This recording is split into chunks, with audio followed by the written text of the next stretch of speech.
Nepali Mudra. Finance made simple. Subscribe now. नमस्ते। विदेशमा पसिना बगाएर कमाएको पैसा घर त पठाइन्छ, तर के कहिले सोचिएको छ त्यो पैसाले पनि काम गर्न सक्छ? हो, आज हामी विदेशमा बस्ने नेपाली दाजुभाइ दिदीबहिनीहरूका लागि सरकारले ल्याएको एउटा यस्तै विशेष अवसरबारे कुरा गर्दैछौँ। एउटा यस्तो अवसर जसले मेहनतको कमाइलाई पनि आम्दानीको अर्को स्रोत बनाउन सक्छ। हेर्दा त यो एकदमै साधारण वाक्य हो, तर यसमा एउटा गहिरो कुरा लुकेको छ। परिवारको सुखको लागि विदेशमा कति धेरै मेहनत गरिन्छ हैन त? अब त्यही मेहनतको कमाइलाई पनि काममा लगाउने बेला आएको छ। ल, आज हामी के कुरा गर्छौं त? हामी हेर्नेछौँ पैसाले कसरी काम गर्छ, यो 10% कोटाको खास फाइदा के हो, यसका लागि के कुरा चाहिन्छ, अनि कसरी जम्मा 3 मिनेटमै आवेदन दिन सकिन्छ, र अन्त्यमा लगानी गर्दा ध्यान दिनुपर्ने केही महत्त्वपूर्ण कुराहरू पनि छन् जसले भविष्य सुरक्षित बनाउन मद्दत गर्छ। ल, अब सुरु गरिहालौँ है त। यो कुनै साधारण लगानीको कुरा मात्र होइन, यो त खासमा विदेशमा रहनुभएका नेपालीहरूलाई नै भनेर छुट्याइएको एउटा विशेष बाटो हो। हो, ठिक सुन्नुभयो। नेपाल सरकारले विदेशमा काम गर्ने नागरिकहरूको योगदानको कदर गर्दै उहाँहरूका लागि मात्रै यो विशेष मौका ल्याएको हो। त्यसो भए के हो त यो सुनौलो अवसर?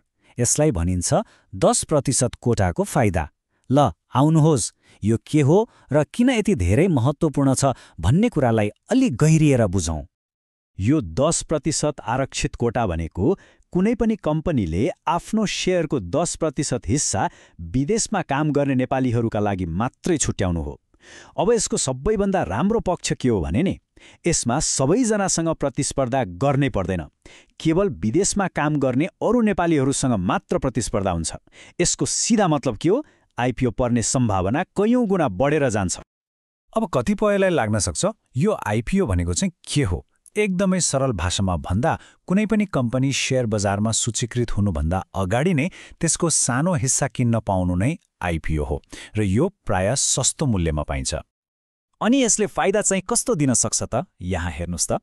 धेरैजसो आइपिओहरूले बजारमा कारोबार सुरु भएको पहिलो दिनमै 30% देखि 200% सम्म नाफा दिने सम्भावना बोकेका हुन्छन्। मतलब लगानीको लागि यो एउटा एकदमै शक्तिशाली सुरुवात हुन सक्छ। अब एउटा उदाहरण हेरौँ न जसले यो कुरालाई अझै प्रष्ट पार्छ। मानिलिउँ 10,000 रुपैयाँ लगानी गरियो। अब यदि 30% मात्रै नाफा भयो भने पनि त्यो 13,000 भयो।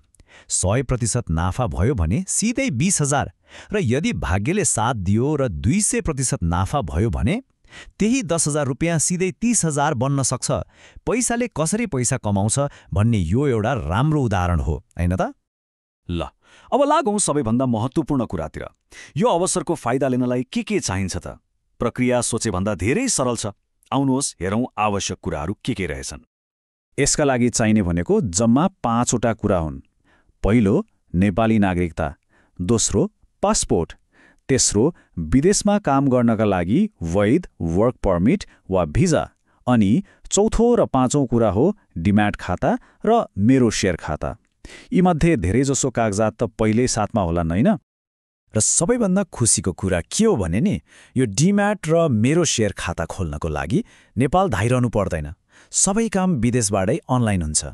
कुनै पनि नेपाली ब्याङ्कको वेबसाइटमा जाने, त्यहाँ अनलाइन डिम्याट फर्म खोजेर भर्ने, अनि आफ्नो नागरिकता, पासपोर्ट र वर्क पर्मिटको फोटो अपलोड गरेर सबमिट गरिदिने। यति गरेपछि ब्याङ्कले इमेलमै लगइन आइडी र पासवर्ड पठाइदिन्छ। कति सजिलो! अब खाता त तयार भयो। लगानी गर्ने प्रक्रिया त झन सजिलो छ। साँच्चै भन्ने हो भने यसले 3 मिनेटभन्दा बढी समय नै लिँदैन। पत्याउनु भएन? ल, हेरौँ न त कसरी हुन्छ। सबभन्दा पहिले मेरो शेयरमा लगइन गर्ने, त्यसपछि माई एएसबीए भन्ने ठाउँमा जाने। आइपिओ भर्ने ठाउँ यही हो। त्यहाँ माइग्रेन्ट वर्कर कोटाका लागि खुलेको आइपिओ छान्ने, अनि कति किता भर्ने हो त्यो सङ्ख्या, प्राय 10 किता नै भरिन्छ। त्यो राखेर आफ्नो ब्याङ्कले दिएको सीआरएन नम्बर हाल्ने र सबमिट बटनमा क्लिक गर्ने। बस हो, यति नै हो, सकियो। यो पुरै प्रक्रिया सक्न जम्मा 2 देखि 3 मिनेट लाग्छ।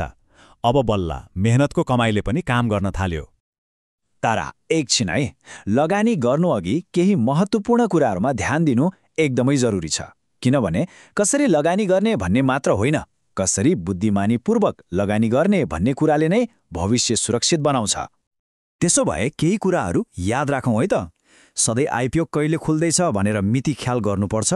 जुन कम्पनीमा लगानी गर्न लागिएको हो त्यसको बारेमा थोरै भए पनि अनुसन्धान गर्नुपर्छ। कस्तो कम्पनी हो, आर्थिक अवस्था कस्तो छ, र एउटा कुरा, सबै आइपिओले नाफा नै दिन्छ भन्ने कुनै ग्यारेन्टी हुँदैन। त्यसैले अलिकति रिसर्चले पछि पछुताउनु पर्ने अवस्थाबाट बचाउन सक्छ।